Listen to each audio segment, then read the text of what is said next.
এই যে এই ওষুধটা লাগিয়ে নেই, তারপর আর আমাকে কেউ হারাতে পারবে না। এই তো আমিও চলে এসেছি, এই যে হুররে, বাবা চলে এসেছে। ঠিক আছে, তাহলে তোমাদের দুইজনের মধ্যে ফাইট শুরু করো। এই ঠাস ঠুস আরে এটা কি হলো আমার বাবার? এই ওঠো ওঠো ওঠো তাড়াতাড়ি। তোমাদের মধ্যে কেউ কে আছে যে আমাকে হারাতে পারে? বাবা তোমার কি হয়েছে? তুমি কথা বলছো না কেন? ওঠো বাবা।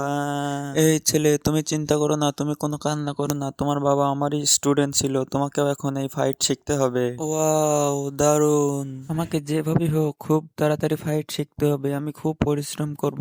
এবার পুশ আপ করতে হবে, এবার অনেক দূর দৌড়ে যেতে হবে আমাকে। 15 বছর পর আজকে যেভাবেই হোক ওকে আমাকে হারাতেই হবে। যেভাবেই হোক ওকে আজকে হারাতেই হবে। অনেক অপেক্ষার পর সেদিন চলে এসেছে। আজকে ওষুধটা লাগিয়ে নেই, এবার ওকেও হারিয়ে দেব। যেভাবে ওর বাবাকে হারিয়ে দিয়েছিলাম, এবার আজকে তোকেও হারিয়ে দেব।